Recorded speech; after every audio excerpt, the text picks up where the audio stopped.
He kōna e purangi tēnei nā te reo irirangi o Aotearoa.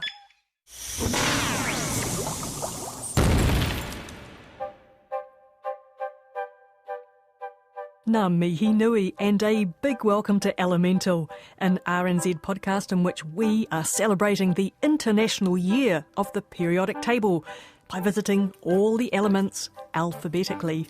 I'm Alison Ballance. And I'm Professor Allan Blackman from the Auckland University of Technology.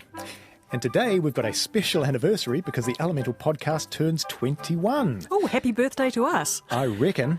I think it's very, very appropriate that today's episode is in fact about my favourite element, cobalt. Why is cobalt your favourite element? Well, many, many years ago, more years than I care to remember, I did my PhD on cobalt complexes. Oh, fantastic. Tell me more. I don't really think you really want to know that. Maybe perhaps if we've got time near the end, possibly, maybe you might, I might tell you something. But we have to start, as we always do, with vital statistics of this wonderful element. Cobalt, so chemical symbol CO, atomic number 27, which again puts it pretty smack dab in the middle of the periodic table. It's another transition metal, so to follow after chromium. And it gets its name, very interestingly, from the German Cobalt, which is with a K and a D, and that is German for goblin or evil spirit. That's an excellent name, but how on earth did it end up with that name? Well, so 16th century Saxony. Cast your mind back to then. You're not that old. So there are a bunch of miners down there, and as miners do, they're after sort of precious metals like gold, silver and things like that. They found this material in the ground that looked very, very much like silver, so they tried to smelt it, and they didn't get any silver, but what they did was get lots of arsenic, and they were quite upset by this. And so what they thought was that the ore was in fact cursed by goblins, but in fact it wasn't. It was good old cobalt arsenide. So that's a compound of cobalt and arsenic. Right, so what do we know about the pure metal? Now, fascinating stuff. Cobalt is a ferromagnetic metal. That means that it can be magnetised and it can retain that magnetisation to form a permanent magnet. You might think, well, that's kind of interesting. I've only known iron magnets as being magnets. And in fact, it is a very, very rare quality amongst pure metals on the periodic table. And in fact, there's only 5 elements that can do this, that can form permanent magnets. They're cobalt, iron, nickel, which you'll all have heard of, gadolinium and dysprosium, which we will talk about in later episodes. Cobalt was very, very important in the development of a branch of chemistry that's called coordination chemistry. And for his great discoveries in this field, the Swiss chemist Alfred Werner was awarded the Nobel Prize for Chemistry in 1919. Coordination chemistry. For some reason, it makes me imagine you in the lab doing something very coordinated, dressed up in your lab coat, synchronised swimming or something, like all these chemists dancing around the lab together. No, you don't dance in the lab? No. As I said in the last episode, come to my third-year lectures and I will enlighten you. There we go. So anyway, cobalt, and like chromium, it's ringing bells about paint colours. So cobalt blue? Yes, indeed. Cobalt blue is a pigment that is made up of cobalt, aluminium and oxygen.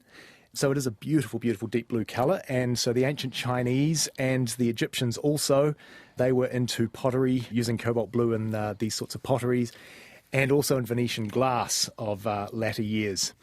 It's also well known, certainly in my era anyway. So there was a little sort of kids' weather forecasting toy that used to be around when I was younger.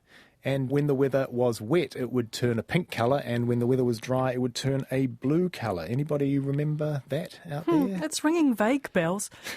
So it's just reacting to humidity, I take it. Yeah. So I don't know really how it did the old forecasting. It was there was either wet air at the time or dry air at the time, and that was basically it, I guess. Yeah, you mentioned glass there, and that makes me think, so I've got a small glass paperweight at home that is made from Bristol blue glass, which was once a really big thing in Bristol in the UK.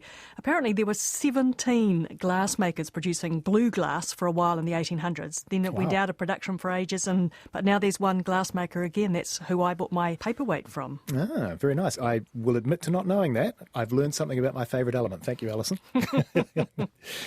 So, why is it important? It's important for many reasons, but in terms of humans, it's an essential trace element, certainly in animals, because of the fact that it is a component of vitamin B12. And vitamin B12 is kind of important because it's involved in the formation of red blood cells and in the myelin sheaths of nerves. Interesting that it's important in red blood cells when it's so important as a blue colour. We'll talk about that when we get to iron. There we go.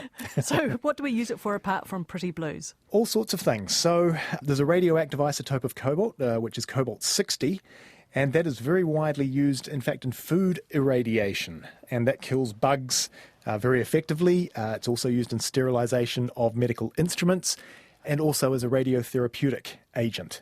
Now then, Allan, you nicely sidestepped my question at the top of this episode about what your PhD on cobalt was about, but I am not going to let you off that lightly. Can I please have a 30-second or less elevator pitch on what you spent 3 years of your life studying? Oh, grief. I hope my old bosses aren't listening. So we were looking, and I say we because they had all the ideas and I just did the work, as is in the case in most PhDs.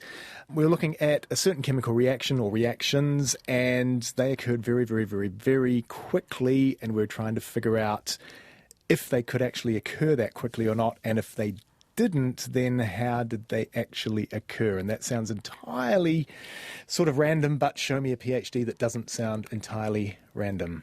And what was the answer? Did they go faster? Well, I think the answer was yes or no, and as usual, more study is required. I think that's usually the answer for that.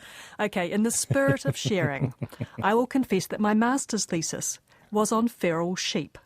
And I spent 4 months in winter studying them on a remote and wild sub-Antarctic island. Oh my and goodness. As far as I know, there is no link between sheep and either cobalt or a podcast series about the chemical elements.